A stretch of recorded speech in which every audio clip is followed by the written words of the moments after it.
রহমতুল্লাহি ওয়া বারাকাতুহু। আসসালাতু ওয়াসসালামু আলাইকা ইয়া রাসূলাল্লাহ। আসসালাতু ওয়াসসালামু আলাইকা ইয়া হাবিবাল্লাহ।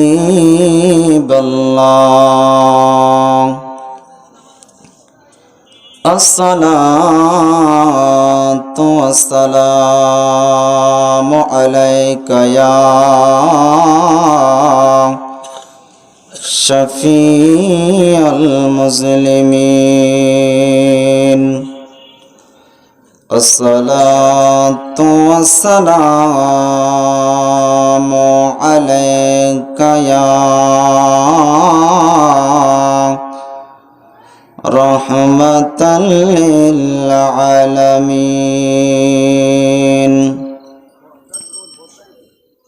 আলহামদুলিল্লাহ আলহামদুলিল্লাহি নাহমাদুহু ওয়া নাস্তাঈনুহু ওয়া নাস্তাগফিরুহু ওয়া নাউযু বিল্লাহি মিন শুরুরি আনফুসিনা ওয়া মিন সাইয়্যাতি আ'মালিনা। من يهده الله فلا مضل له ومن يضلله فلا هادي له ونشهد أن سيدنا إيماننا وقدوتنا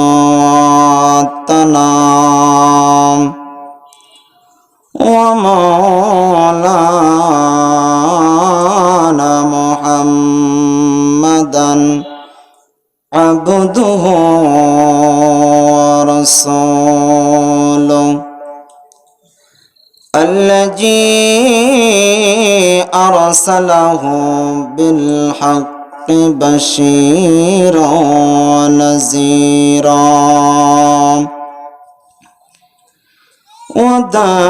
وداعيا إلى الله بإذنه وسراجا وقمرا منيرا. أما بعد فأعوذ بالله من الشيطان الرجيم. بسم الله الرحمن الرحيم. وقضى ربك ألا تعبدوا إلا إياه وبالوالدين إحسان. وقال رسول الله صلى الله عليه وسلم أسقط الرب في سخط الوالدين في شان حبيبه إن الله وملائكته يصلون على النبي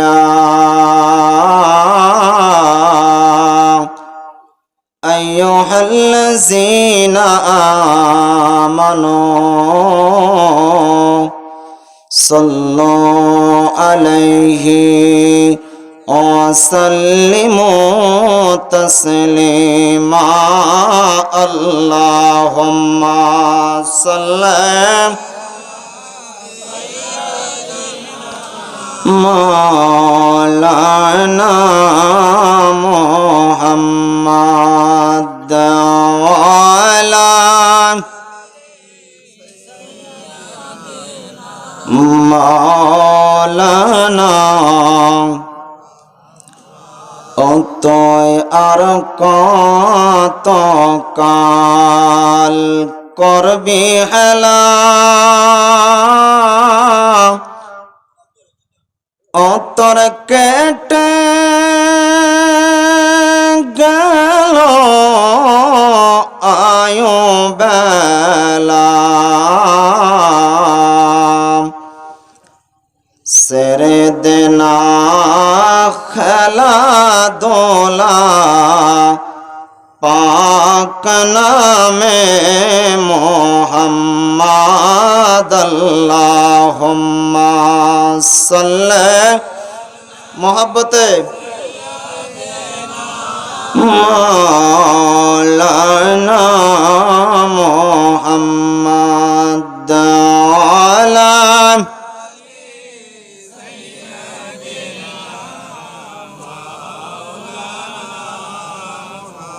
নবী তোমাকে পাইল যারা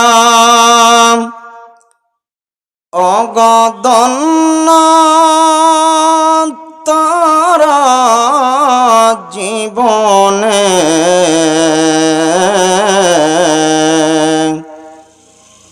বয় নাই তাদের কোন কালে রসুল বয় নাই তাদের মরণে আল্লাহুম্মা জোরে সাল্লি মাশাআল্লাহ মাওলানা মুহাম্মদ ওয়ালা মাওলানা একটু জিকির করে লা ইলাহা মাশাআল্লাহ লা ইলাহা ভালো লাগে লা ইলাহা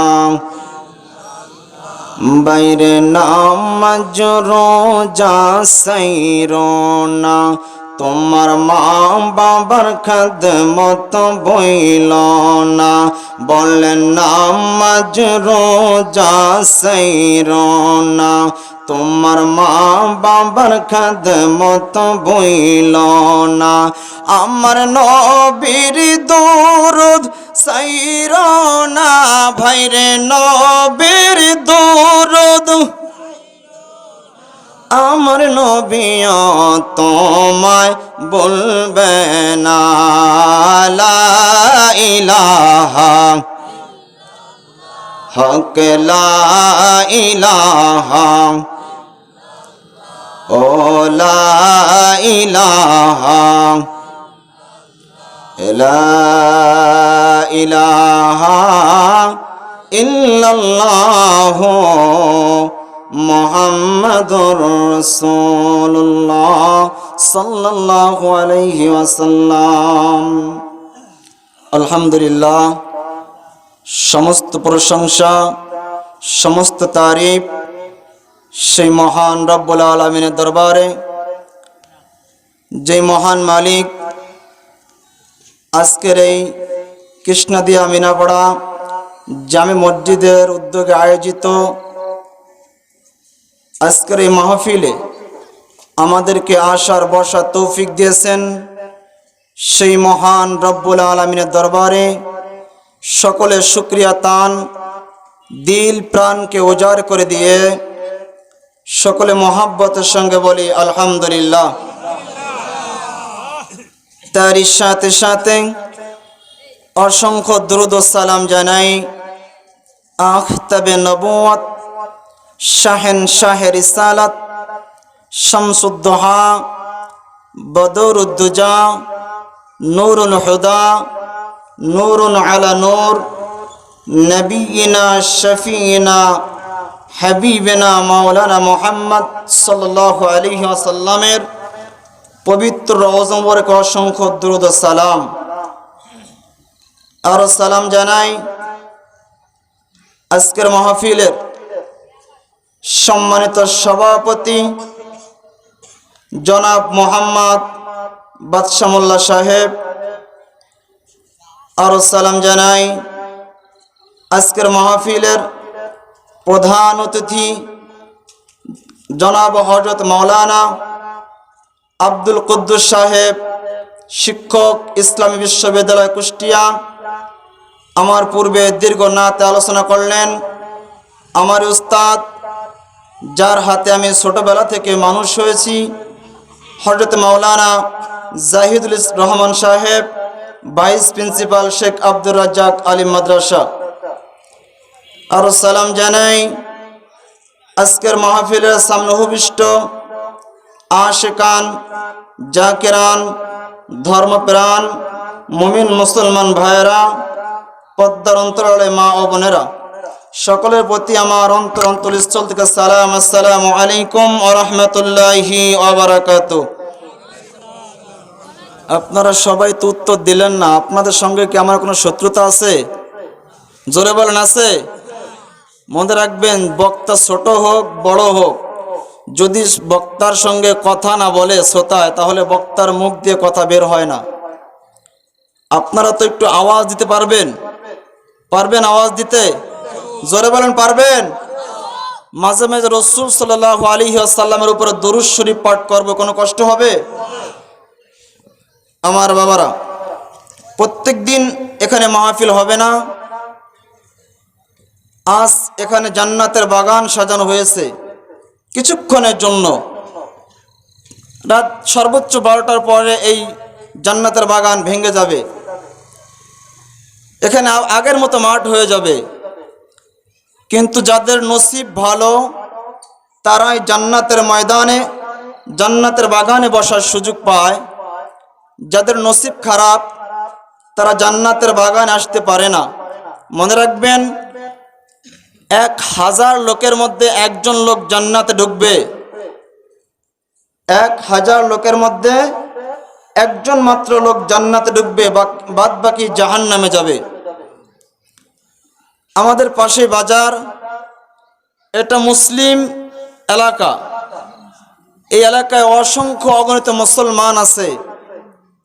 আমি তাদেরকে বিনয়তির সঙ্গে অনুরোধ করতেছি, যারা এখনো রাস্তাঘাটে ঘোরাফেরা করতেছেন, আপনাদের পায়ে হাত দিয়ে বলি, বাবা, কিছুক্ষণ পরে এই জান্নাতের বাগান ভেঙে যাবে, আসুন জান্নাতের বাগানে বসুন,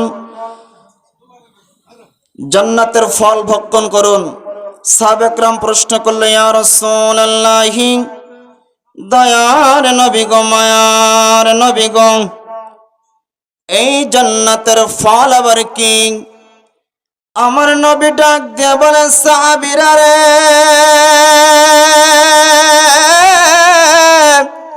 ও আমার সাহাবীরা, দুনিয়ার মধ্যে যদি কোনো মজলিস হয়, ওই মজলিসের উপর যদি আমার উপর দুরূদ শরীফ পাঠ করা হয়, সুবহানাল্লাহ পাঠ করা হয়, আলহামদুলিল্লাহ পাঠ করা হয়, আল্লাহু আকবার পাঠ করা হয়, ওই ময়দানে যদি এগুলা তোমরা পাঠ করতে পারো, এগুলো হলো জান্নাতের ফল। যদি তোমরা জান্নাতের বাগানে গিয়ে বসে বসে এগুলা বলতে পারো, মনে রাখবা, এগুলাই তোমাদের জান্নাতের ফল খাওয়া হবে। সুবহানাল্লাহ। মানুষ বড়ই নির্বোধ, মানুষ ভালো কাজে আসতে চায় না, খারাপ কাজে মানুষ ধাবিত হয়।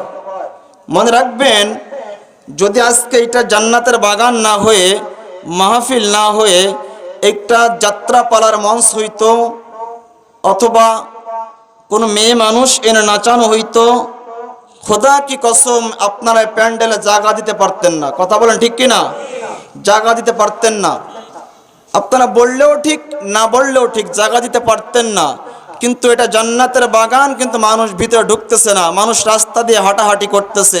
মনে রাখবেন, আপনি রাস্তা দিয়ে হাঁটতে পারবেন, আপনি রাস্তায় হেঁটে হেঁটে ঘরে শুয়ে আপনি ওয়াজ শুনতে পারবেন, কিন্তু জান্নাতের বাগানে আপনার আসা হবে না। এই জন্য আমার বাবারা, আমার বন্ধুরা রে, গভীর মনোযোগ লাগান। আমরা যে দুরূদ শরীফ পাঠ করলাম আমার নবী রহমাতুল লিল আলামিনের উপরে, আপনি যত আমল করেন, নামাজ পড়েন, রোজা রাখেন, যা আমল করেন, কোন আমল আপনার আল্লাহর দরবারে পৌঁছাবে না যতক্ষণ পর্যন্ত আমার নবী দু জাহানের বাদশার উপরে দুরূদ শরীফ পাঠ না করবেন।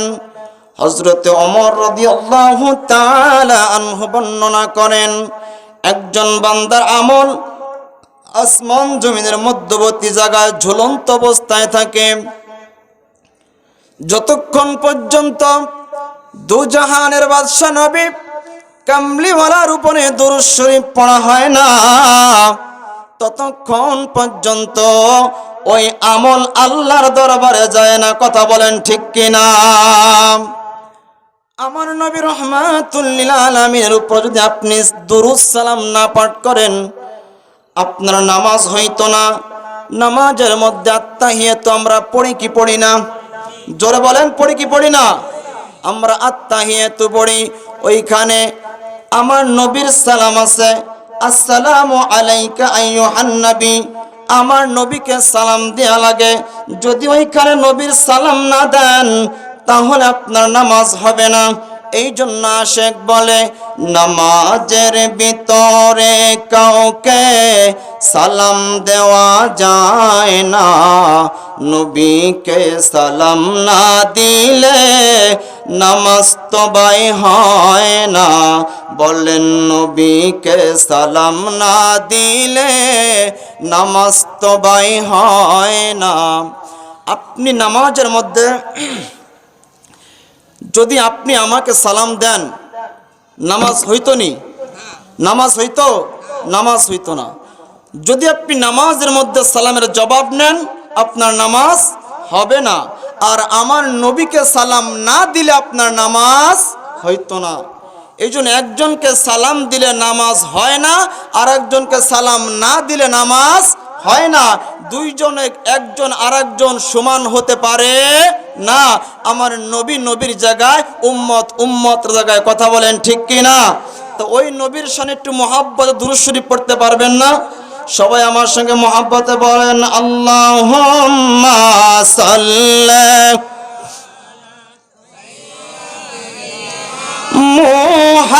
মুহাম্মাদ, আল্লাহুম্মা সাল্লি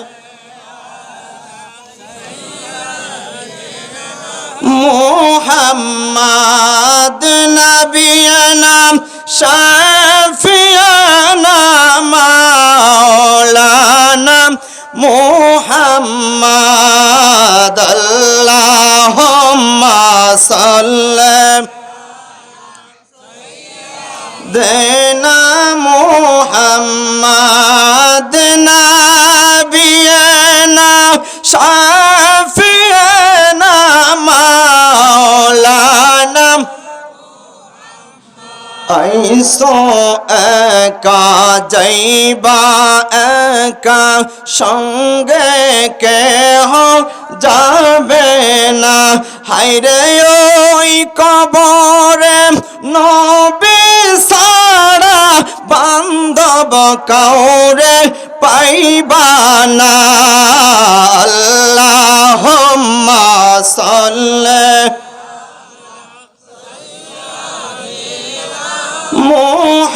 মুহাম্মাদ নবিয়ানা শাফিয়ানা মাওলানা। আমার বাবার, আমার বন্ধুরা রে, ওই নবী রহমাতুল লিল আলামিন হাদিস শরীফের মধ্যে বলেন, ওয়াসাকাতুর রাব্বি ফি সাকাতিল ওয়ালিদাইন। পিতামাতার সন্তুষ্টি আমার আল্লাহর সন্তুষ্টি, পিতামাতার অসন্তুষ্টি আমার আল্লাহর অসন্তুষ্টি। পিতামাতা ঠিক নাই, আমার আল্লাহ ঠিক নাই। যদি তুমি পিতামাতার মনের মধ্যে কষ্ট দিয়া মক্কা মদিনা হজ করতে যাও, পিতামাতার মনে কষ্ট কষ্ট দিয়া মক্কা মদিনা হজ করা হারাম, পিতামাতার মনে কষ্ট দিয়া হজ করলে হারাম, পিতামাতার মনে কষ্ট দিয়া নামাজ পড়লে হারাম। তোমার পিতা মাতা যদি তোমার উপরে রাজি থাকে, তোমার উপরে খুশি থাকে, আমার আল্লাহ বলে পিতা মাতা যদি তোর ঠিক থাকে আমি আল্লাহ পর্যন্ত ঠিক। যদি তোর পিতা মাতা তোর উপরে সন্তুষ্ট হয়ে যায় আমি আল্লাহ তোর উপরে অসন্তুষ্ট হয়ে যায়। কথা বলেন ঠিক কিনা? আজ পিতা মাতা অসহায় অবস্থায় আছে, আমরা পিতা মাতাদেরকে দেখতে পারি না।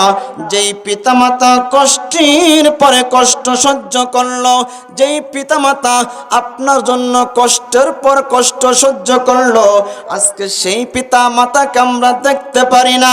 আমাদের কপাল দুর্ভোগ, আমাদের কপাল বড়ই খারাপ।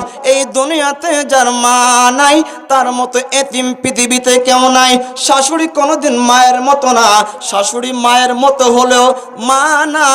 যেই জনম দুঃখিনী মা আপনাকে লালন পালন করেছে ছোটবেলায়, ওই জনম দুঃখিনী মা আপনার বিপদ হলে, যদি আপনি বিদেশের বাড়িতেও থাকেন, পশু পাখি জানার আগে যিনি জানে তিনি কে? জোরে বলেন তিনি কে? জনম দুঃখিনী মা। মার মতো আপন কেউ নাই রে বাবা। এই জগতে মা একজন নিঃস্বার্থর মানুষ। যেই মা তোমাকে 10টা মাস গর্ভে ধারণ করলো, যেই জনম দুঃখিনী মা তোমাকে ছোটবেলায় প্রসাব পায়খানা ধুয়ে ধুয়ে তোমাকে লালন পালন করলো, ছোটবেলায় পেশাব করে দিতাম বিছানার মধ্যে, জনম দুঃখিনী মা আমাদেরকে ডান পাশ থেকে বাম পাশে ঘুম পাড়াইতো, আবার যখন বাম পাশে পেশাব করে দিতাম জনম দুঃখিনী মা আমাদেরকে আবার বুকের পার ঘুম পাড়াইতো। মা জনম দুঃখিনী বিছার মধ্যে শুয়ে আমাদেরকে বুকের পার ঘুম পাড়াইতো। আজকে জানি কার মা নাই, আজকে জানি কার বাবা নাই। আমার রাসূল বলে যাদের মা নাই, যাদের বাবা নাই, তারা যেন মার কবরের পাশে যাইয়া তার মা বাবার জন্য রব্বিরহামহুমা কামা রব্বায়ানি সগীরা বলে বলে মার জন্য দোয়া করে, মার জন্য চোখের পানি ছেড়ে ছেড়ে দোয়া করে। সন্তান যদি অশিক্ষিত হয়, সন্তান যদি কোনো দোয়া কালাম না জানে, সন্তান যদি মার জন্য মোনাজাত করতে না পারে, ওই সন্তান যেন মার কবরের পাশে যাইয়া শুধুমাত্র রব্বিরহামহুমা কামা রব্বায়ানি সগীরা বলে বলে কাঁদে। যদি ওই সন্তান মা বাবার জন্য চোখের পানি ছেড়ে ছেড়ে কাঁদে, সন্তানের চোখের পানি নাকের ডগায় আসার আগে আমার আল্লাহ বলে আমি ওই বান্দার মা বাবার কবরের আযাব মাফ করে দেই। এই জন্য রাসূল বলেন বাবাকে তোমরা কাবা জানিও, মদিনা জানিও, মাকে যদি গো তারা বেঁচে থাকে। বলেন বাবাকে তোমরা কাবা জানিও, মদিনা জানিও, মাকে যদি গো তারা বেঁচে থাকে। ও আমি সেবি নাই, সেবিতে পারি নাই, সেবিও আমার উম্মত, সেবিও আমার উম্মত। বাবার মুখেতে মায়ের মুখেতে যে তুলে দিবে গো খানা, তাতে খুশি রব্বানা। সুবহানাল্লাহ বলা যাবে না? মায়ের মুখেতে বাবার মুখেতে যে তুলে দিবে গো খানা, তাতে খুশি রব্বানা। ওই আমি করি নাই, করিতে পারি নাই পিতা মাতার খেদমত, করিও আমার উম্মত, করিও আমার উম্মত বললেন বাবাকে তোমরা কাবা জানিও মদিনা জানিও মাকে যদি গো তারা বেঁচে থাকে। আওয়াজ তুলে বলা যাবে কি সুবহানাল্লাহ। এই পৃথিবীতে মার মতো আপন কেউ নাই, মার মতো কেন হয় না রে বাবা। যেই জনম দুঃখী মা অসুখ হলে তোমার বিছানায় পড়ে থাকতো, সারা রাত না ঘুমাইয়া মা তোমার পাশে বসে থাকতো। এই জন্য হযরতে মালিক দিনার রহমাতুল্লাহ আলাইহি, তার নাম আপনারা অনেকে শুনেছেন। ওনার জামানায় একজন ব্যক্তি একবার নয় দুইবার নয় 40 বার হজ করলেন। 40 বার হজ করার পরেও তার হজ আল্লাহর দরবারে কবুল হয় না, তার হজ আল্লাহর দরবারে কবুল হয় না। হযরতে মালিক দিনার রহমাতুল্লাহ আলাইহি যেই বছর হজে গেলেন, হজে যাওয়ার পরে তিনি ঘুমিয়ে আছেন। এমন সময় আল্লাহর ওলিদেরকে আমার আল্লাহ এলহাম করে, কি করে? এলহাম করে, কি করে? এলহাম করে। এলহামের মাধ্যমে জানাইয়া দেয় আল্লাহর ওলি হযরতে মালিক দিনার রহমাতুল্লাহ আলাইহি তিনি হজের দিন হজ করে কাবা শরীফ তাওয়াফ করে ঘুমিয়ে রইলেন। এমন সময় আল্লাহ তার এলহামের মাধ্যমে জানিয়ে দিলেন, এ মালিক দিনার রে, ও মালিক দিনার, একটা বান্দা একবার নয় দুইবার নয় 40 বার আমার খানায় কাবায় এসেছে, তারপরেও আমি ওর হজ কবুল করি নাই, তারপরে ওর হজ আমি কবুল করি নাই। কেন করেন নাই আল্লাহ? আল্লাহ জানায়া দেয়, ওরে মালিক দিনার, এই ব্যক্তি মায়ের সঙ্গে নাফরমানি করেছে, এই ব্যক্তি মার মনে কষ্ট দিয়েছে, মাকে আঘাত করেছে, আঘাতের পর আঘাত। এই জন্য আমি এই লোকটাকে ক্ষমা করি নাই। তুমি এই লোকটাকে গিয়ে মিনার তাবুর মধ্যে খুঁজে খুঁজে উনাকে বলবা তোমার হজ এবারও আল্লাহ রাব্বুল আলামিন কবুল করে নাই। ওই ব্যক্তির খোঁজ করতে যাইয়া মালিক দিনার চোখের পানি ছেড়ে দিয়েছে। মালিক দিনার খুঁজতে খুঁজতে মিনার তাবুতে যখন লোকটাকে পেলেন, ওই লোকটাকে জিজ্ঞাসা করলেন, ওহে আগন্তুক, আপনি একবার নয় দুইবার নয় 40 বার হজ করেছেন, বলে আপনি কে গো? আমি যে 40 বার হজ করেছি আপনি কেমন করে জানেন? বলে আমি এই জামানার একজন বিখ্যাত আল্লাহর ওলি, আমি মালিক দিনার, আমার কাছে আল্লাহ এলহামের মাধ্যমে জানায় দিছে তোমার হজ আল্লাহ কবুল করে নাই। এবার ওই লোকটা বলে, ওহে মালিক দিনার, আল্লাহ প্রতি বছর একজন ওলির মাধ্যমে আমাকে জানায়া দেয় আমার হজ আল্লাহর দরবারে কবুল হয় না। মালিক দিনার বলে, কারণ কি একটু খুলে বলবানি? ওই আগন্তুক লোকটা বলে, ওহে মালিক দিনার, শোনো তাহলে, আমি ছিলাম একজন মুসলিম পরিবারের সন্তান, আমার মা নামাজ পড়তো, আমার মা রোজা রাখতো, আমার মা পর্দায় থাকতো, আমার মা কোনো বেগানা পুরুষের সামনে যায় নাই। আমি একদিন মদ খাইয়া মাতাল অবস্থায় আমার মায়ের সামনে গেলাম, আমার মা উনুনের উপরে, আমার মা চুলার উপরে রুটি বানাইতেছিলেন।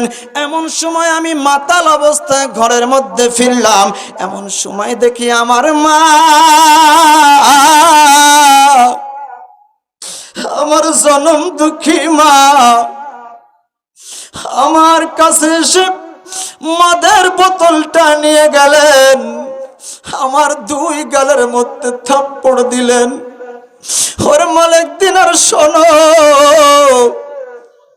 আমি আর সহ্য করতে পারি নাই, আমি মাতাল অবস্থায় বুঝতে পারি নাই আমি আমার মাকে একটা ধাক্কা দিয়ে আগুনের চুলার মধ্যে ফেলে দিলাম।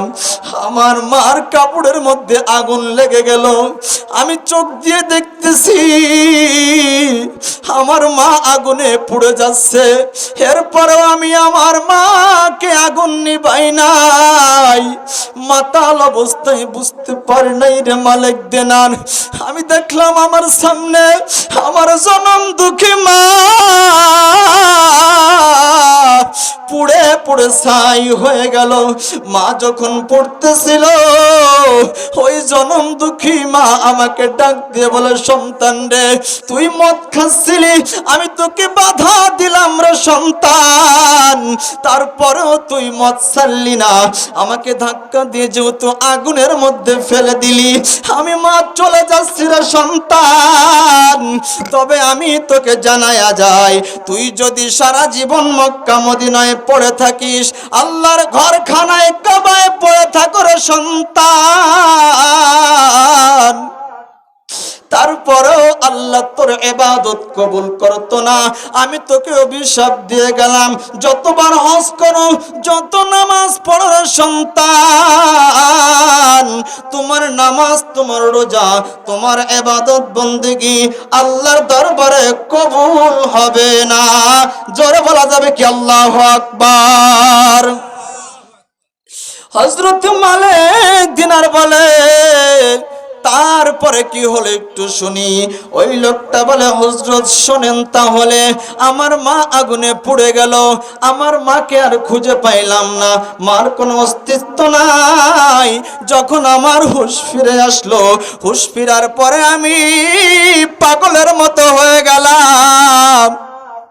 কি করেছি রে, কি করলাম, আমার জনম দুঃখী মাকে আগুনে পোড়াইয়া দিলাম, কি করলাম আমি, এই চিন্তা করে আমি নিজের হাত দিয়ে কেটে ফেললাম।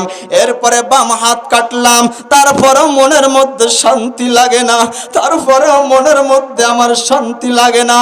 আর মালিক দিনার আমি তারপরে আমার দুখানা পা আমি কেটে ফেললাম, তারপরেও আমার মনের মধ্যে শান্তি লাগে না, শান্তি লাগে না। কি করলাম, কি করলাম। ওর মালিক দিনার শোনো, এরপরে ঘরের মধ্যে বন্দী হইয়া আমি 1 মাস নয়, 2 মাস নয়, পাক্কা 5টা বছর ওই ঘরের মধ্যে বন্দী অবস্থায় রইলাম। শুধু খানার সময় খানা খাইতাম, দেখি আমার হাত পা কাটার কারণে, আমার এই হাত পা কাটার কারণে আমার আল্লাহ আমাকে মাফ করে কিনা, না না, আমার আল্লাহ আমাকে মাফ করলো না। এরপরেও আমি কত কষ্ট সহ্য করলাম, তারপরেও আল্লাহ আমাকে মাফ করলো না। ওরে মালিক দিনার মানুষের মাধ্যমে আমি খানায় কাবায় আসলাম, 1 বার নয়, 2 বার নয়, 40 বার হজ করলাম, একবারও আমার আল্লাহ আমার হজ কবুল করে নাই। আমাদের সমাজের মধ্যে এমন কুলাঙ্গার সন্তান আছে না নাই? এসব বলেন, আছে না নাই? যেই সন্তানেরা মায়ের মনে কষ্ট দেয়, যেই সন্তানেরা মায়ের মনে কষ্ট দেয়, শোনো আমার রাসূল বলে, ওয়াসাকাতুর রাব্বি ফি সাকাতিল ওয়ালিদাইন, পিতামাতার অসন্তুষ্টি আমার আল্লাহর অসন্তুষ্টি। পিতামাতা যদি মনের মধ্যে কষ্ট পায়, আমার আল্লাহ কষ্ট পেয়ে যায়। এই জন্যই তো আল্লাহ বলেছে, উফি ওয়ালা তানহারহুমা কওলান কারীমা, তোমরা তোমাদের পিতা মাতার সঙ্গে খারাপ ব্যবহার করো না। যদি পিতা মাতার সঙ্গে খারাপ ব্যবহার করো, আর পিতা মাতা যদি উহু শব্দটা তোমার ব্যবহারে করে, তোমার তামাম জীবনের আমল সমূহ বরবাদ হয়ে যাবে। কথা বলেন ঠিক কিনা? সবাই বলেন ইয়া রাসূলুল্লাহ, ইয়া হাবিবাল্লাহ, জোরে ইয়া রাসূলুল্লাহ, ইয়া হাবিবাল্লাহ, ইয়া রাসূলুল্লাহ। তুমি জীবন, তুমি মরণ, আদার ঘরে তুমি আপন বোন তুমি মোদের পারের তরি, তুমি নিদানে তরানেওয়ালা ইয়া রাসূলুল্লাহ ইয়া হাবিবাল্লাহ, সবাই ইয়া রাসূলুল্লাহ তুমি মোদের আশার আলো, তাই তো তোমায় বাসি ভালো, বলেন তুমি মোদের আশার আলো, তাই তো তোমায় বাসি ভালো, হৃদয় নামের ফুলদানিতে, হৃদয় নামের ফুলদানিতে গেথে রেখেছি প্রেমের মালা, ইয়া রাসূলুল্লাহ ইয়া হাবিবাল্লাহ, ইয়া রাসূলুল্লাহ। দুরূদ শরীফ পড়ি আল্লাহুম্মা সাল্লি আলা সাইয়্যিদিনা মুহাম্মাদ নাবিয়ানা।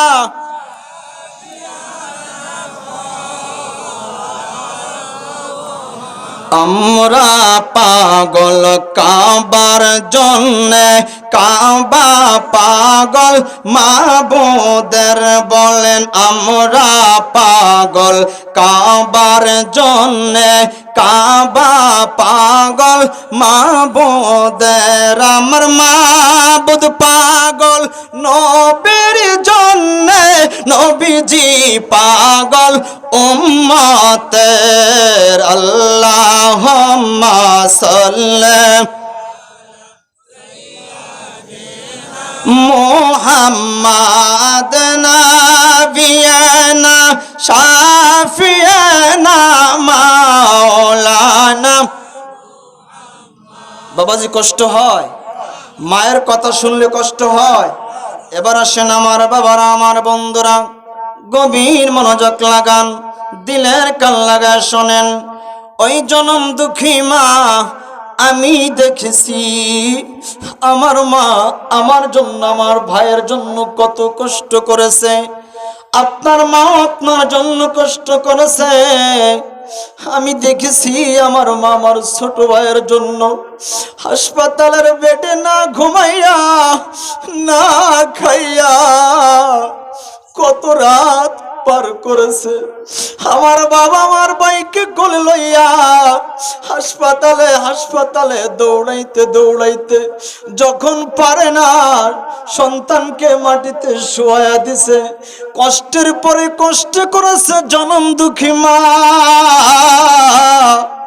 এই মার মনে কষ্ট দিও না, এই বাবার মনে কষ্ট দিও না।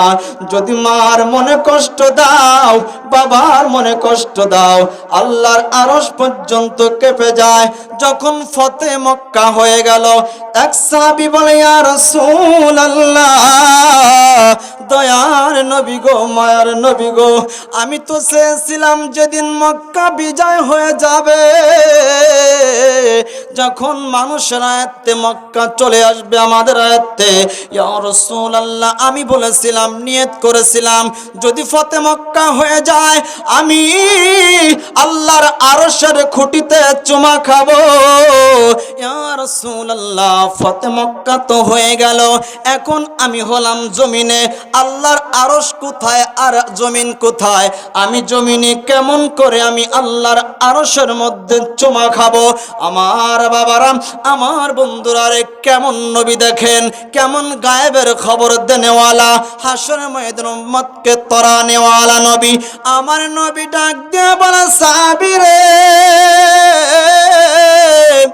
তুমি যদি নিয়ত করে থাকো আল্লাহর আরশের খুঁটিতে চুমা খাবে, তাহলে তোমার মা দুনিয়াতে জিন্দা আসেনি?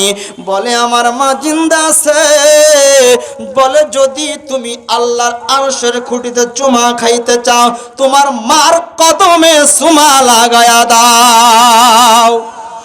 যদি তোমার মায়ের কদমের মধ্যে, বাবার কদমের মধ্যে ঠোঁট লাগাইয়া সুমা খাইতে পারো, ওই বার পায়ের সুমা খাওয়ার কারণে আল্লাহর আরশের খুঁটিতে চুমা খাওয়া হয়ে যাবে। সুবহানাল্লাহ। একটু লক্ষ্য করেন, আল্লাহর আরশ কোথায়, জমিন কোথায়? এই মা এমন একটা জিনিস, এমন একটি নিয়ামত, যার নাই সে বোঝে। কথা কোন ঠিক কিনা? যার চলে গেছে সে বোঝে মা কি জিনিস। দেখেন, রসুল বললেন তুমি তোমার মায়ের কদমে চুমা খাইলে চুমা খাওয়াবে কোথায়? আল্লাহর আরশের খুঁটিতে। কোথায়? আল্লাহর আরশের খুঁটিতে। আমার কথা কি বোঝেন না? আল্লাহর আরশের খুঁটিতে চুমা খাওয়া হয়, তাহলে ওই মায়ের কদমে চুমা খাওয়ার দরকার আছে না নাই? জোরে বলতে হবে, আছে না নাই?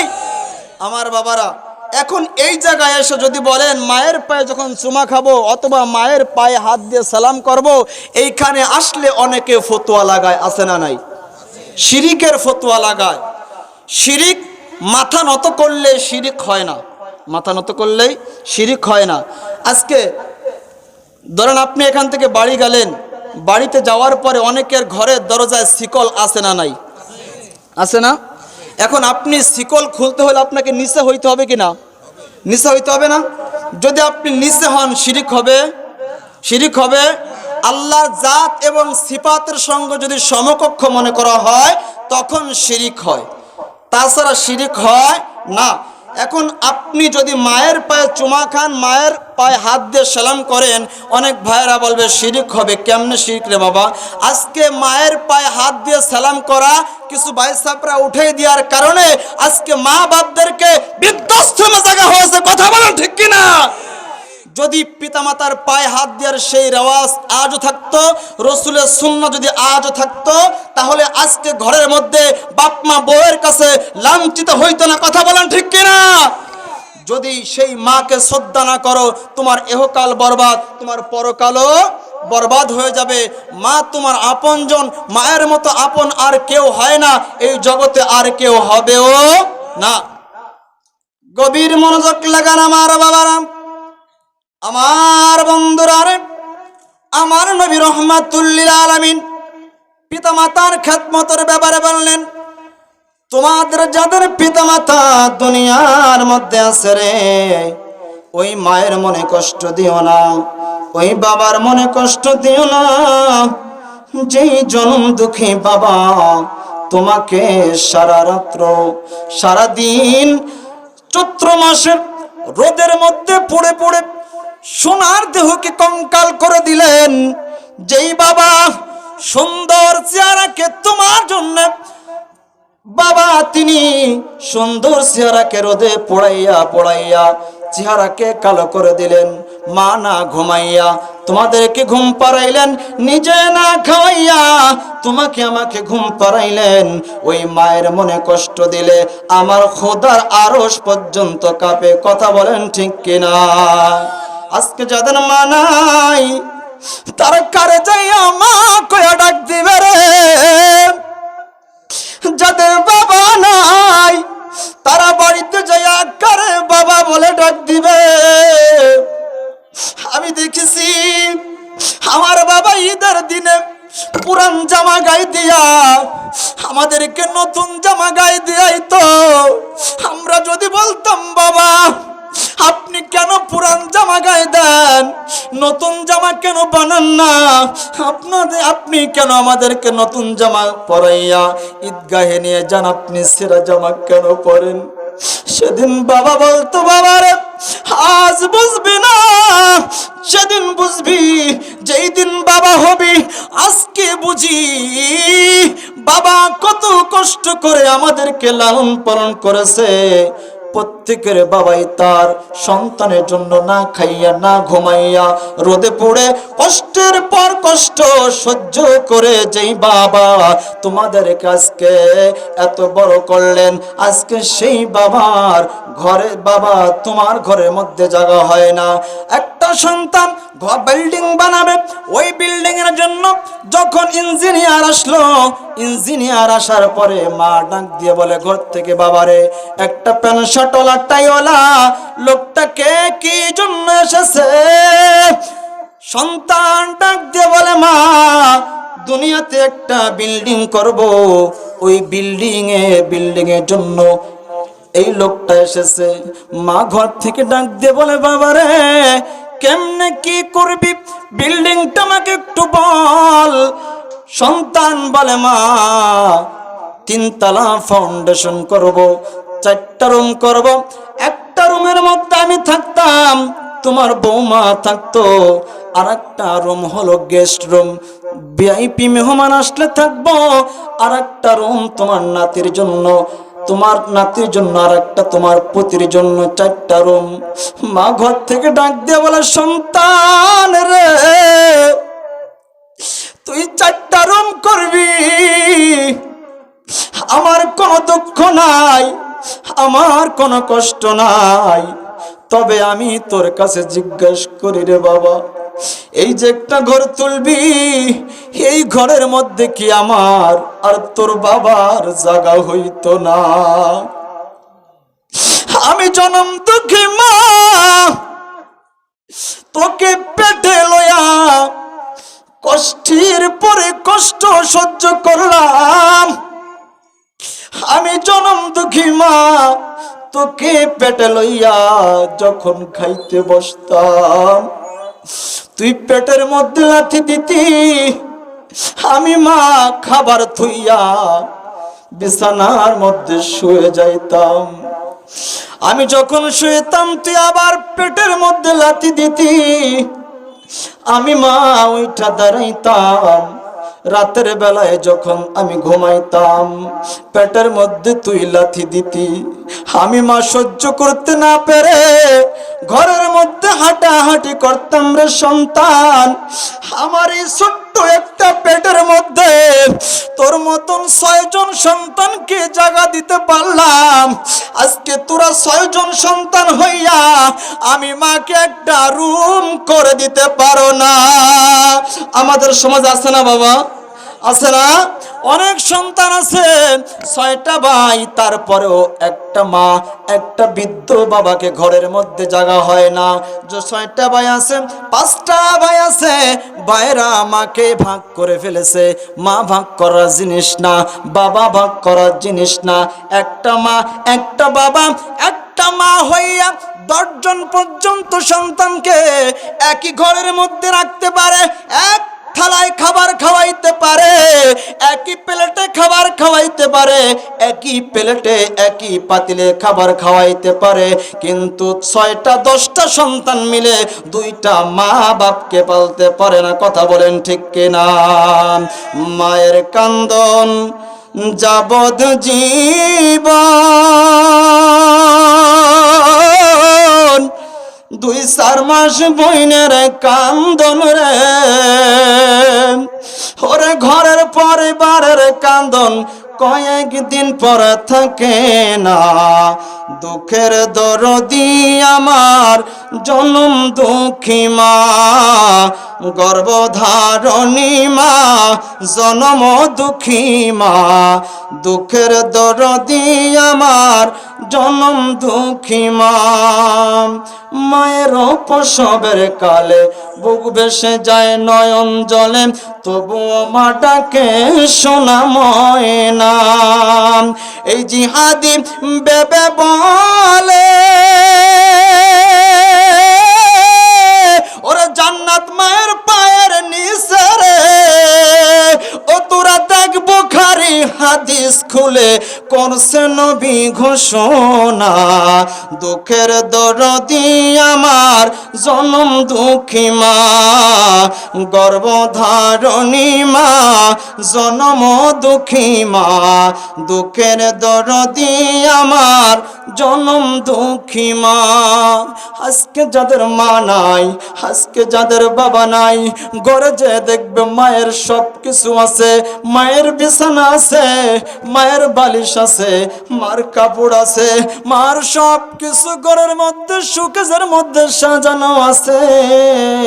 ঘরের মধ্যে যায় দেখবে জনম দুঃখী মা, মা ঘরের মধ্যে নাই, সন্তান বুক ফাটাইয়া কান্না করে, যেই জনম দুঃখী মা আমারে বুকে পিঠে লইয়া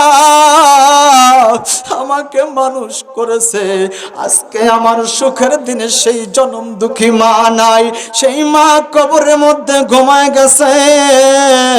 আমার রাসূল বলে, ওরে আমার উম্মতেরা, যদি তোরা চাস তোর মার কবরে আযাব মাফ হোক, যদি তোরা চাস তোর মার কবরের মধ্যে শান্তিতে থাক, তাহলে জুমার দিনে জুমার নামাজ পড়ে বাড়িতে না গিয়ে আগে মার কবরের পাশে যা, মার কবরের পাশে যাইয়া সূরা ফাতিহা পড়, ইখলাস শরীফ পড়, পড়ে পড়ে মার কাছ জন্য আল্লাহর দরবারে কবরের পাশে দাঁড়াইয়া রব্বির হামহুমা কামা রব্বায়ানি সগীরা বলে বলে দোয়া কর, মার জন্য দোয়া কর, মার জন্য চোখের পানি ছাড়, মার জন্য চোখের পানি ছেড়ে ছেড়ে আমার আল্লাহর দরবারে দোয়া কর। আমার আল্লাহ দেখবি তুই দোয়া করতে দেই তোর বাপ মার কবরের আযাব আমার আল্লাহ মাফ করতে দেরি করবে না। আল্লাহুম্মা সাল্লি মোহাব্বতে মুহাম্মাদ আলা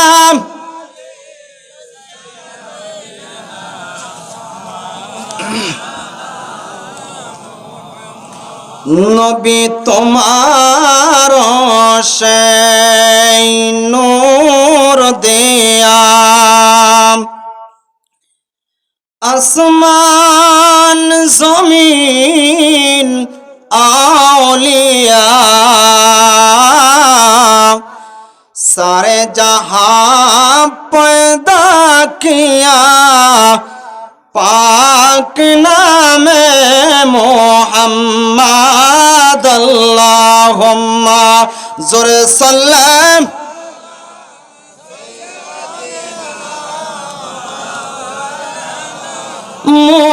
मोहम्मद वाला आले सैयदना।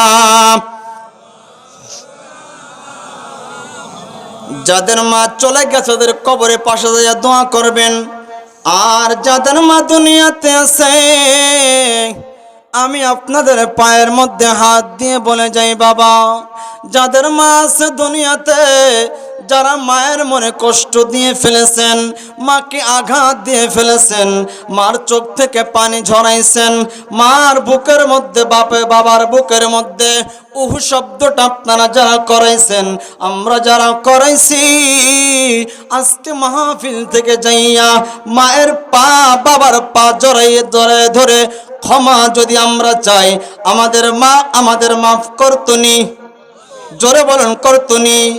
যদি ভাই মাহফিল থেকে বাড়ি যাইয়া জনম দুঃখী মার কদমের মধ্যে হাত দিয়ে বলেন, মা না বুঝে আপনাকে কষ্ট দিয়ে ফেলেছি, আঘাত দিয়ে ফেলেছি, মা আপনি আমাকে ক্ষমা করে দেন, দেখবেন সন্তান বলবে, ওরে আমার সন্তান তুই যতই অপরাধ করিস না কেন আমি মা তোরে আগেই ক্ষমা করে দিছি। কথা বলেন ঠিক কিনা? যদি মার পায়ের মধ্যে হাত দিয়ে আপনি মাপ চাইতে পারেন, আজকের মাহফিল সার্থক হয়ে যাবে। একটু লক্ষ্য করেন আমার বাবারা, মা কেমন কষ্ট করেছে আপনার জন্য। একটা বাবা যতটুকু কষ্ট করে তার চাইতে কোটি গুণ বেশি কষ্ট করে মা। কেমনে? আমার রসুলকে প্রশ্ন করল, ইয়া রাসূলুল্লাহ খেদমত করব কার? আমার রসুল বলে তোমার মায়ের। ইয়া রাসূলুল্লাহ তারপরে খেদমত করব কার? বলে তোমার মায়ের। ইয়া রাসূলুল্লাহ নবী গো তারপরে খেদমত করব কার? আমার নবী বলে তোমার মায়ের। আবার বলে ইয়া রাসূলুল্লাহ খেদমত করব কার? আমার নবী বলে তোমার বাবার। সাহাবী প্রশ্ন করল, ইয়া রাসূলুল্লাহ বাবা তিনবারের পরে কেন? আমার রাসূল বলে তোমার মা তোমাকে দুনিয়ার মুখ দেখানোর জন্য যে কষ্টটা করেছে ডেলিভারির সময়, এতটুকু কষ্ট তোমার বাবা কোনোদিন করে নাই। এই জন্য তো আমি নবী তোমাকে তিনবার এই কথা বলেছি। কথা বলেন ঠিক কিনা? আমার বাবার লক্ষ্য করেন ডেলিভারির কষ্টটা কি। আজকে আমি আপনি যদি বলেন একটা সুই দিয়া শরীরের মধ্যে আঘাত করতাম, ভয় লাগবে, ব্যথা লাগবে, ভয়ের জন্য ব্যথার জন্য সুই দিয়ে আমরা আঘাত করতাম না, ছিদ্র করতাম না। দেখেন মা কেমন করে কষ্ট করে। আজকে আপনি বাবা হইয়া চিন্তাও করতে পারবেন না, 10 মাস 10 দিন আপনাকে পেটে রাখলো, সেটার কষ্ট একরকম। যখন ডেলিভারি হবে সন্তান থাকে উল্টো দিকে, কোন দিকে? উল্টো দিকে সন্তান থাকে। যখন সন্তান দুনিয়াতে আসার সময় হয়, ফেরেশতারা সন্তানকে হাত দিয়ে ঘুরাইয়া দেয়। ঘুরাইয়া দেওয়ার পরে যখন সন্তান মায়ের কলিজার মধ্যে লাথি মারে, কোন জায়গা? মায়ের কলিজার মধ্যে যখন লাথি মারে, তখন মায়ের প্রসব বেদনা শুরু হয়। এর আগে শুরু হয় না। প্রত্যেকটা সন্তান জজ হও, ব্যারিস্টার হও, ইঞ্জিনিয়ার হও, মৌলানা হও, প্রধানমন্ত্রী হও, যাই কিছু হও না কেন, প্রত্যেকটা সন্তানই তার মায়ের কলিজার মধ্যে লাথি মেরে এরপরে দুনিয়ার মধ্যে আসে। মায়ের কলিজার মধ্যে লাথি মারার পরে মায়ের প্রসব বেদনা শুরু হয়। সন্তান ভূমিষ্ঠ যে বেদনা, ব্যথা, এইটা শুরু হয়। শুরু হওয়ার পরে যখন মা দুনিয়াতে সন্তান ডেলিভারি করে, সন্তান দুনিয়াদের মধ্যে আসে, মায়ের 1 বালতি কম হলেও 1 বালতির মতো রক্ত মায়ের শরীর থেকে বের হয়, শরীর থেকে বের হয়। বাবা এইটা করতো না। অনেক মা আছে দুনিয়া থেকে বিদায় হয়ে যায় সন্তানের মুখ দেখার জন্য। আরে কেমন করে তুমি মার মনে কষ্ট দাও? যখন সন্তানকে দুনিয়ার মুখ দেখাইতে যায় মা যখন দেখে যদি সন্তান বাঁচায়, মা বাঁচবে না, মা বাঁচলে সন্তান বাঁচান যাবে না, এমন সময় ডাক্তাররা বলে ওই রোগীর সঙ্গে যে গার্জিয়ান থাকে তাদেরকে বলে কাকে বাঁচাইতাম, কাকে বাঁচাইতাম। গার্জিয়ান বলে সন্তান আবার পাওয়া যাবে, সন্তান মেরে ফেলো, মাকে বাঁচায় রাখো। কিন্তু জনম দুঃখী মা যখন এই কথা শুনে, মা বলে আমি দুনিয়া থেকে চলে যাই, আমার কোনো দুঃখ নাই, আমার সন্তানকে দুনিয়ার মুখ দেখাও, আমার সন্তানকে বাঁচায় রাখো, আমার সন্তানকে বাঁচায় রাখো। দেখেন একটা মা যখন সিজারের মধ্যে ঢুকায়, 40 থেকে 45 মিনিট আগে ওই সন্তানের মাকে যখন ঢুকাবে, ঢুকানোর সময় সন্তানের মায়ের মাজার মধ্যে একটা ইনজেকশন দেয় কি দেয় না? জোরে বলেন, দেয় কি দেয় না? একটা ইনজেকশন দেয় বেবদ করার জন্য, অবশ করার জন্য ইনজেকশন দেয়। ইনজেকশন দেয় 40 থেকে 45 মিনিট আগে। ওই ইনজেকশন দেওয়ার পরে আর মাকে পানি দেওয়া হয় না, ওই মাকে পানি দেওয়া হয় না। মা পানির জন্য ছটপট করে, ছটপট করে, এরপরও মাকে পানি দেওয়া হয় না, মা পানি পান করতে পারে না। যখন মাকে সিজারের মধ্যে ঢুকায়, ঢুকানোর পরে আমরা হাতের মধ্যে হাত কাটতে চাই না, সুই ঢুকাইতে চাই না। সুইয়ের খোসা লাগলে, কাটার খোসা লাগলে ব্যথা পাই, কষ্ট পাই।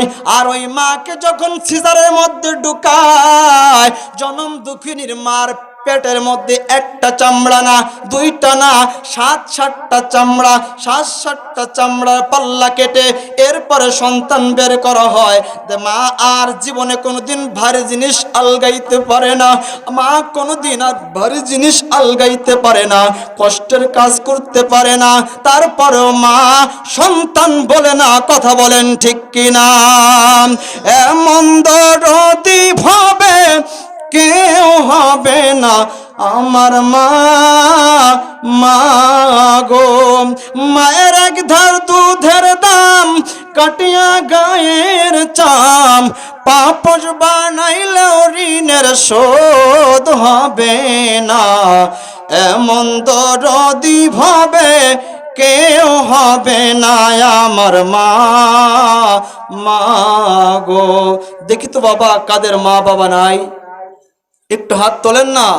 দেখেন ম্যাক্সিমাম লোকেরই মা বাপ দুনিয়াতে নাই। ম্যাক্সিমাম মানুষের বাপ মা দুনিয়াতে নাই। ছোট্টবেলায় যেই মা নিজে না খাই আপনাকে খাওয়াইতো, আপনাকে ঘুম পড়াইতো, যেই জনম দুঃখিনী মা কষ্টের পরে কষ্ট করেছে, সেই মা আজকে অন্ধকার কবরে। জানি না রে কার জানি বুকটা ফেটে যাচ্ছে, কে জানি চোখের পানি ছেড়ে দিয়ে মার কথা মনে করে, কে জানো মায়ের জন্য চোখের পানি ফেলে দেয়। আমার রাসূল বলে তোর চোখের পানি বিফলে যাইতো না, তোর চোখের পানি বিফলে যাইতো না। কাদরে বান্দা কাদ, ফাল ইয়াদহাকু কলিলা ওয়ালা ইয়াবকু কাসীরা। কম কম করে হাসো, বেশি বেশি করে কাঁদো। কাঁদলে কোনো ক্ষতি নাই, কাঁদলে গুনাহ মাফ হয়, কাঁদলে কলব সাফ হয়, কাঁদলে খোদা রাজি হয়। কথা বলেন ঠিক কিনা? বেশি বেশি যদি হাসেন আপনার কলব মরে যায়, আপনার কল্প মরে যায়। আর কল্প যদি মরে যায় কোনো ইবাদতের স্বাদ পাওয়া যায় না। যেই জনম দুঃখী মা কবরের মধ্যে শুয়ে আছে, আজকে এই মাহফিলে উসিলায় মা কবর থেকে বলে রে বাবা, ওরে সন্তান তোর জন্য কত কষ্ট করলাম, তোর জন্য খায়া না খাইয়া না পরে না ঘুমাইয়া তোর জন্য কষ্ট করলাম। সন্তান তুই আজকে কেমন করে দোকানের মধ্যে ঘুরিস, কেমন করে তুই বাড়ির মধ্যে শুয়ে থাকিস। ওরে সন্তান জরে যা মাহফিলের মধ্যে যাইয়া আমার জন্য দোয়া কর, আমি বড় বিপদের মধ্যে আছি, আমি বড় কষ্টের মধ্যে আছি, আমার জন্য দোয়া কর। তুই যদি দোয়া করিস আমার আল্লাহ আমারে কবর থেকে কবরের আযাব মাফ করে দিবে। সুবহানাল্লাহ। এই জন্য সেই বাপ মার জন্য দোয়া করার দরকার আছে না ভাই? বাবা জোরে বলেন আছে না নাই? আমরা সবাই বাপ মার জন্য দোয়া করব তো? কারণ যেই বাপ মা আপনার জন্য এত কষ্ট করলেন তাদের জন্য দোয়া করতে পারবো না আমরা? জোরে বলেন পারবো না? ওই যাদের বাপ মা আছে তাদের বাপ মার মনের মধ্যে কষ্ট দিয়েন না। 5 ওয়াক্ত নামাজ পড়েন, 5 ওয়াক্ত নামাজে আপনি মুনাজাত করে হাত তুলে আল্লাহর দরবারে বাপমার জন্য দোয়া করেন, বাপমার জন্য দোয়া করেন। আপনি নামাজের পাশাপাশি আমার নবীকে মহব্বত করেন, আমার নবীকে নিজের জীবনের চাইতে বেশি ভালোবাসেন। যদি আমার রসুলকে বেশি ভালোবাসতে না পারেন আপনি ইমানদার হইতে পারবেন না। লা ইউমিনু আহাদুকুম হাত্তা আকুনা আহাব্বা ইলাই মিন ওয়ালিদিহি ওয়া ওয়ালাদিহি ওয়ান নাসি আজমাইন। আমার রাসূল সাল্লাল্লাহু আলাইহি ওয়াসাল্লাম বলে, তোমার পিতা, তোমার মাতা, তোমার সন্তান, তোমার স্ত্রী পুত্র, তোমার যা কিছু আছে সব কিছুর চাই যদি আমি রাসূলকে বেশি মহব্বত না করতে পারো, বেশি ভালোবাসতে না পারো, তুমি মুমিন হইতে পারবে না। এই জন্য আল্লাহর ইবাদতের পাশাপাশি রাসূলের মহব্বত, বাপ মার খেদমত দরকার আছে না নাই? আছে না নাই? বাপ মার খেদমতের বিকল্প কোনো রাস্তা নাই। যদি বাপ মার খেদমত না করেন যা কিছু হয়ে যান না কেন আপনার জন্য আখিরাত বরবাদ। হযরতে আব্দুল্লাহ ইবনে আব্বাস রাদিয়াল্লাহু তাআলা আনহু বর্ণনা করেন যে হাদিসটি গুনিয়াতুত তালেবিন আব্দুল কাদের জিলানি আল গিলানি আল হাসান আল হুসাইনি রহমতুল্লাহ আলাই, বড় পীর সাহেব আব্দুল কাদের জিলানির লেখা গুনিয়াতুত তালেবিন, তার মধ্যে উল্লেখ করেছেন। তিনি বলেন একটা সন্তান যদি একটা রাত পিতামাতার অসন্তুষ্টিতে কাটায়, ওই সারাটা রাত ওই সন্তানের জন্য জাহান্নামের দরজা খুলে দেওয়া হয়। জোরে বলেন নাউজুবিল্লাহ। আর একটু জোরে বলেন নাউজুবিল্লাহ। সন্তানের জন্য জাহান্নামের দরজা খুলে দেওয়া হয়। তিনি আরো বলেন, যদি একটা পিতামাতা ওই সন্তানের পরে নারাজ হয়ে যায়, ওই সন্তান একটা দিন কাটায়, ওই দিনের জন্য তার জন্য জাহান্নামের দরজা খুলে দেওয়া হয়। আর যেই ব্যক্তি নিজে না খাইয়া মাকে খাওয়ায়, বাবাকে খাওয়ায়, ওই সন্তান যদি মার মনের মধ্যে কষ্ট না দেয়, বাবার মনের মধ্যে কষ্ট না দেয়, বাপ মা যদি সন্তানের পর রাজি থাকে, খুশি থাকে, আমার আল্লাহ ওই সন্তানের উপরে খুশি থাইকা সন্তানের আয় ইনকামের মধ্যে বরকত দিয়ে দেয়। আজকে তো আমরা মনে করি যে আমার বাবা মা যদি আমার সঙ্গে খায়, আমার সঙ্গে থাকে, আমার চাল ধান ফুরিয়ে যাবে, এরকম মনে করে না। বাবা, প্রত্যেকটা মানুষ তার রিজিক নিয়ে আসে। আপনার বাড়িতে একজন মেহমান যদি আসে, ওই মেহমান তার রিজিক সে নিয়ে আসে। কথা বলেন ঠিক কিনা? তার রিজিক সে নিয়ে আসে। আপনার পাঁচটায় ভাগ বসাইতে আসে না। বাপ মা কোনোদিনও ফেলানোর জিনিস নয়। আমি তাদেরকে পায়ে হাত দিয়ে বলি, যাদের বাবা মা আছে বাপ মাকে ভাগ কইরেন না। আপনার বাপ এবং মা যদি আপনার মনে কষ্ট দিয়ে থাকে, আপনাকে আঘাতের পর আঘাত করে থাকে, তারপরও আপনি আপনার বাপ মাকে আলাদা করে রাখেন না। আপনারা পাঁচটা ভাই আছেন, যদি মনে করেন যে না আমরা পাঁচ ভাই আমার মাকে মাসে মাসে ভাগ করে খাওয়াবো, না বাবা এটা করেন না। যদি কোনো ভাইতে না খাওয়ায় আপনি একা খাওয়ান, দেখবেন যদি আপনি অল্প খান, অল্প আপনি আহার করেন, দেখবেন আপনার মনের মধ্যে শান্তি পাবেন কি পাবেন না? জোরে বলেন, পাবেন কি পাবেন না? শান্তি পাবেন। আপনাদের আওয়াজ নাই কেন, কষ্ট পাইতেছেন নাকি বাবা? আপনারা কি মা বাপকে ভালোবাসেন না? দেখি তো কারা কারা মা বাপকে ভালোবাসে। নারায়ে তাকবীর, নারায়ে রিসালাত, আহলে সুন্নাত ওয়াল জামাত, নারায়ে তাকবীর। যাদের পিতামাতা আছে মনের কষ্ট দিয়েন না, তাদেরকে ভাগাভাগি করেন না, তাদের সঙ্গে মিলেমিশে থাকেন। তাদের কি প্রয়োজন, তাদের প্রয়োজন মেটান। যদি মনে করেন আমার রাসূল বলেন, যেই সন্তান তার মা বাবার রাগ করে, আঘাত করে, কষ্ট দেয়, তারপরেও যদি ওই সন্তান মনে কষ্ট না নিয়ে যদি তিনি মনে মনে ভাবে আমিও তো একদিন ছোট ছিলাম, আমিও তো একটা শিশু বাচ্চা ছিলাম, কোলের মধ্যে থাকতাম, আমিও তো একটা ছোট বাচ্চা ছিলাম, আমার মা আমাকে কত যত্নে লালন পালন করেছে, আমি যখন পেশাব পায়খানা করে দিতাম আমার মা আমাকে ধোয়াইয়া পরিষ্কার করে কোলে লইয়া চুমা খাইতো সন্তান জাদুমানি বলে বলে। আজকে আমার মা বৃদ্ধা হয়ে গেছে, আমার মা একজন শিশু সন্তানের মতো চলতে পারে না, ফিরতে পারে না। আমি আমার সন্তানকে, আমি আমার মা বাপকে কষ্ট না দিয়া, আঘাত না করে, আমি আমার মা বাপকে আমি যেন তাদেরকে ছোট্ট শিশুর মতো লালন পালন করি। আমার রাসূল বলে, যদি ওই বাপ মাকে শিশুর মতো লালন পালন করতে পারার উম্মত, ওই লালন পালন করার পরে তুমি যেদিন কবরে চলে যাবা, ওই কবরে তোমার সাথী নাই, কবরে তোমার বাতি নাই, ওই কবরে কেউ বলতে কেউ নাই, ওই কবরে ভয়ঙ্কর কবর। ওই কবরের মধ্যে যখন তুমি বাপ মার খেদমত করে আসবা, আমি রাসূল তোমার কবরে হাজির হয়ে যাব। সুবহানাল্লাহ। সেদিন আমি তোমার কবরের মধ্যে হাজির হইয়া তোমার ডান হাত ধরে আমি জান্নাতে ঢুকাই দিব। তোমার কোনো ভয় নাই, তোমার কোনো চিন্তা নাই। তুমি তোমার বাপ মার খেদমত করো, বাপ মাকে কষ্ট দিও না, বাপ মাকে আঘাত করে কথা বলো না। বাপ মা যদি বৃদ্ধা হয়ে যায়, বিছানার মধ্যে পেশাব করে, পায়খানা করে, তুমি মনে করবা তোমার সন্তান যেমন করে বিছানার মধ্যে পেশাব পায়খানা করে, তুমি তোমার ওই সন্তানকে, তুমি তোমার মা বাপকে সন্তানের মতো মনে করে তাদেরকে লালন পালন করবা, তাদেরকে কষ্ট দিবা না, তাদেরকে কষ্ট দিও না। ওরে আমার উম্মতের দল, হুমা জান্নাতুকা হুমা নারুকা। পিতা মাতা তোমার জান্নাত, পিতা মাতা তোমার জাহান্নাম, পিতা মাতা তোমার জান্নাত, পিতা মাতা তোমার জাহান্নাম। পিতা মাতার মনে কষ্ট দিয়া আমি নবীর দরবারে আসবা, আর আমি আমি তোমাকে তোমার মতো উম্মতকে বাপ মা কষ্ট দিয়া উম্মত তোমাকে আমি শাফায়াত করব। এটা কোনোদিনও বিশ্বাস করো না তোমার বাপ মা কষ্ট বলে আল্লাহ রাজি হয়ে যায়। আমি নবী তো দূরের কথা, যদি তুমি তোমার বাপ মার মনের মধ্যে আঘাত দিয়া আমার রওজায় আসো, আমি নবী তোর সুপারিশ করতাম না। কথা বলেন ঠিক কিনা? একটু দুরূদ শরীফ পড়ি। আল্লাহুম্মা সাল্লি সাইয়্যিদিনা, সবাই সবাই, আল্লাহুম্মা সাল্লি জোরে মুহাম্মাদ নাবিয়ানা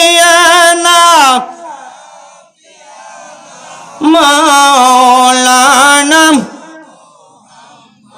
এই দুনিয়া আমরা সবাই কবর দেশের প্যাসেঞ্জার, হাইরে কেউ বা আগে কেউ বা পরে, হইতে হবে গৌরের বার আল্লাহুম্মা সাল্লি سيدنا محمد نبينا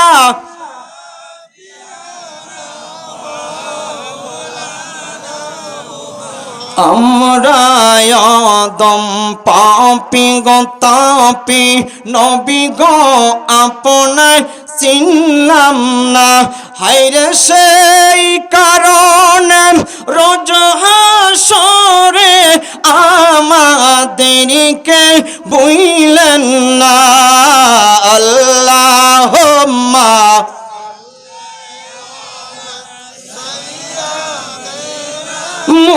মুহাম্মাদ নবিয়ানা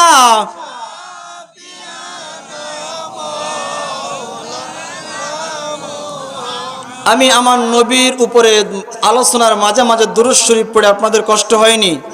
জোরে বলুন কষ্ট হয়? এইখানে যে কজন লোক আছে যদি আপনারা আওয়াজ দেন যেমন তেমন মাহফিলের চাইতে বেশি আওয়াজ হবে কিনা? মাঠ কিন্তু পরিপূর্ণ ভরে গেছে বাবা, পরিপূর্ণ মাঠ ভরে গেছে, কিন্তু আপনাদের আওয়াজ নাই। আমার রাসূল সাল্লাল্লাহু আলাইহি ওয়াসাল্লামের উপরে দুরূদ শরীফ পড়তে ভালো লাগে না খারাপ লাগে? জোরে বলেন ভালো লাগে না খারাপ লাগে? ওই নবীজি কবর শরীফে মরা না জিন্দা? জোরে বলেন মরা না জিন্দা? আরো জোরে বলেন মরা না জিন্দা? ইন্নাল্লাহ তাআলা হাররামা আলাল আরদ আন তাকুলা আজসাদাল আমবিয়াই ফানাবিয়াল্লাহু হাইয়ুন ইরযাকুন। চিৎকার করে বলেন সুবহানাল্লাহ। আমার রাসূল সাল্লাল্লাহু আলাইহি ওয়াসাল্লাম তিনি বর্ণনা করেন ইন্নাল্লাহ তাআলা নিশ্চয় আমার আল্লাহ তাআলা হাররামা হারাম করে দিয়েছে এই জমিনের জন্য আন তাকুলা খাওয়া বক্ষণ করা আজসাদাল আমবিয়াই যারা আল্লাহর নবী হয় তাদের রূহ তাদের দেহ বক্ষণ করা আল্লাহ এই জমিনের জন্য হারাম করে দিয়েছেন। ফানাবিয়াল্লাহু হাইয়ুন ইরযাকুন, বরং আল্লাহর নবীরা কবরের মধ্যে জিন্দা জিন্দা জিন্দা জিন্দা অবস্থা তারা কবরে নামাজ পড়ে। ওয়ায়ুসাল্লুনা ফি কুবুরিহিম ওয়ায়ুরযাকুন, তারা কবরের মধ্যে রিজিক প্রাপ্ত, কবরের মধ্যে নামাজ পড়ে। জোরে বলেন সুবহানাল্লাহ। আজকে অনেক ভাইরা বলে আমার নবী মরে পচে গলে মাটির সঙ্গে মিশে গেছে। জোরে বলেন নাউজুবিল্লাহ। আমার নবী হায়াতুন নবী, জিন্দা নবী, কবরের মধ্যে জিন্দা এখন আছে সশরীরে। তিনি এখনো সালাম দেন, এখনো সালাম নেন। কথা বলেন ঠিক কিনা?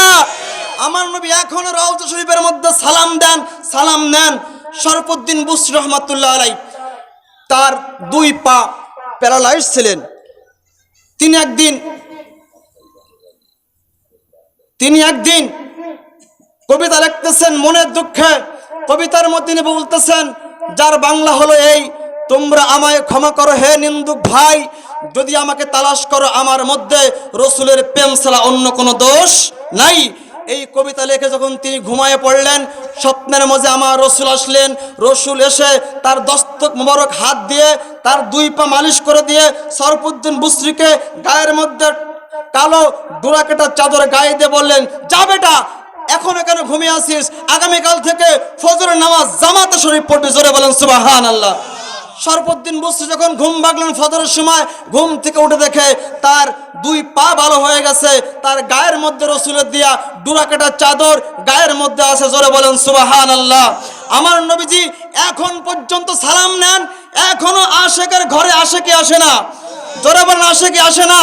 আরেকটা কথা বলি, মেহমান বসে আছে আমার বাবারা, আবুল হাসান খারকানি যারা মুজাদ্দিদ তরিকা এবং নকশবন্দি তরিকা আছেন, সারসিনা, ফুরফুরা, জনপুর, এই সমস্ত দরবারগুলা আপনার মুজাদ্দিদ তরিকার। তো মুজাদ্দিদ তরিকা অন্যতম একজন শায়েখ আবুল হাসান খারকানি। এই আবুল হাসান খারকানি রহমাতুল্লাহ আলাইহি একদিন আমার নবীজির রওজা শরীফের জালি মুবারকের পাশে বসে বসে কাঁদতেছে, ইয়া রাসূলুল্লাহ, ইয়া হাবিবাল্লাহ, আমি তো কাবা ঘর আল্লাহর ঘর যাইতে পারতেছি না, আমার সেমন পাথেও নাই, টাকা নাই, পয়সা নাই। কেঁদে কেঁদে তিনি রসুলের রওজার পাশে ঘুমিয়ে গেলেন। আমার নবীজি ঘুমের মধ্যে এসে একটা শুকনা রুটি তিনি তার মুখের মধ্যে ঢুকায় দিয়ে বললেন, আরে যা বেটা, রুটি খাইতে খাইতে মক্কা যা। জোরে বলেন সুবহানাল্লাহ। আমার নবী রহমতুল্লাহ আলাইহি যখন রুটি মুখের মধ্যে দিলেন, তিনি ঘুম থেকে উঠে দেখে কোথায় মক্কা কোথায় মদিনা, তিনি ছিলেন 450 মাইল দূরে মদিনায়। তিনি ঘুম থেকে উঠে দেখে আল্লাহর ঘর খানায় কাবার সামনে বসে আছে। জোরে বলেন সুবহানাল্লাহ। এই জন্য আমার নবী হায়াতুন নবী, জিন্দা নবী, নূর নবী। আমার নবী এখনো আশেকের ঘরে আসে, আশেককে এসে আমার রসুল এখনো দিদার দেয়। কথা বলেন ঠিক কিনা? বাবা, আমার কথা যদি কোনো ভুল বেয়াদবি হয় আমাকে ক্ষমা সুন্দর